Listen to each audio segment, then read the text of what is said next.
Assalamualaikum warahmatullahi wabarakatuh. Perkenalkan, nama saya Dita Fitria, NPM 20510404200. Saya dari Prodi Ekonomi Manajemen Bisnis Syariah kelas B semester 3. Di sini saya akan mempresentasikan hasil wawancara saya untuk memenuhi tugas ujian tengah semester mata kuliah Fikih Muamalah. Adapun pertanyaan yang pertama yaitu produk apa saja yang ada di BSI Syariah.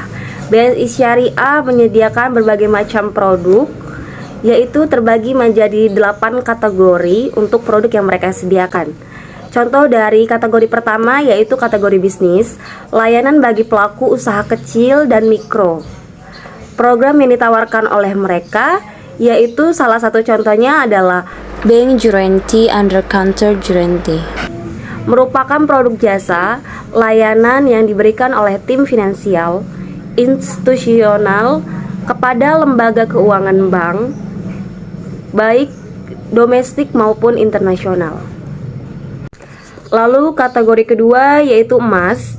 Program yang mereka tawarkan yang pertama ada BSI Cicil Emas dan BSI Gadai Emas, yaitu mendapatkan emas dengan angsuran tetap dan ringan tanpa risau dengan harga emas kemudian. Kemudian kategori yang ketiga yaitu kategori haji dan umroh. Program yang mereka tawarkan yaitu BSI Tabungan Haji Indonesia dan BSI Tabungan Muda Indonesia. Berlaku untuk semua usia berdasarkan prinsip syariah dengan menggunakan akad wadiah dan mudharabah.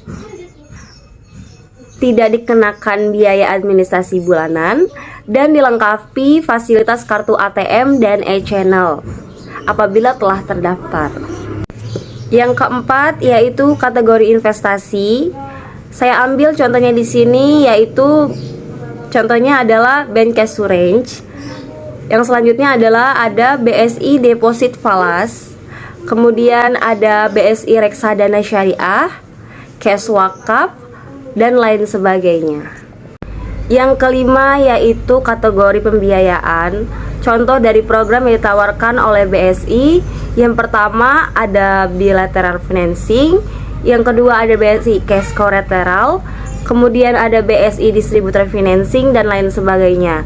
Dan biasanya pembiayaan ini menggunakan akad murabahah dan ijaroh, karena rata-rata kebutuhan nasabah itu terdapat pada kategori pembiayaan ini. Yang keenam, kategori dari prioritas, yaitu layanan istimewa bagi pribadi yang istimewa. Adapun program yang ditawarkan oleh BSI, yang pertama ada BSI prioritas, yang kedua ada BSI privat, dan yang ketiga ada safe deposit box. Lanjut ke 7, yaitu kategori tabungan. Contohnya adalah yang pertama ada BSI tabungan bisnis, yang kedua ada BSI tabungan izi mudharabah dan lain sebagainya. Yang kedua ada BSI tabungan izi mudharabah dan lain sebagainya. Dan yang terakhir adalah kategori transaksi, yaitu program yang ditawarkan oleh BSI. Contohnya yang pertama ada BSI Giro Rupiah dan BSI Giro Falas. Lalu kita lanjut ke pertanyaan yang selanjutnya, yaitu apa kelebihan dan kekurangan dari prinsip akal yang digunakan. Di sini saya mengambil contoh dari tabungan mudharabah. Kelebihan dari tabungan mudharabah yang pertama yaitu pembayaran zakat mal, yang kedua pengelolaan dana berdasarkan syariat Islam, yang ketiga hisab bukan riba, yaitu menggunakan sistem bagi hasil kedua belah pihak untuk mendapatkan hasil yang adil dan sesuai dengan akad. Dan yang keempat ada transparansi, bukan hanya mempercayakan tapi nasabah juga tetap mengawasi pengelolaan dana dengan laporan yang transparan.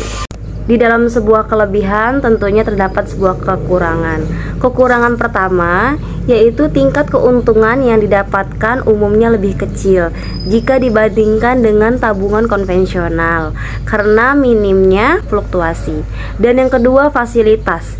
Fasilitas yang disediakan oleh penyedia tabungan syariah terbatas pada fasilitas offline, sehingga nasabah harus datang ke bank terdekat apabila membutuhkan sesuatu.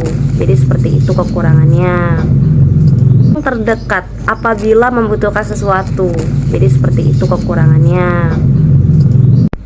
Mungkin cukup sekian hasil dari presentasi wawancara saya. Apabila terdapat kesalahan kata-kata ataupun kesalahan yang lainnya, saya minta maaf. Saya akhiri, wassalamualaikum warahmatullahi wabarakatuh.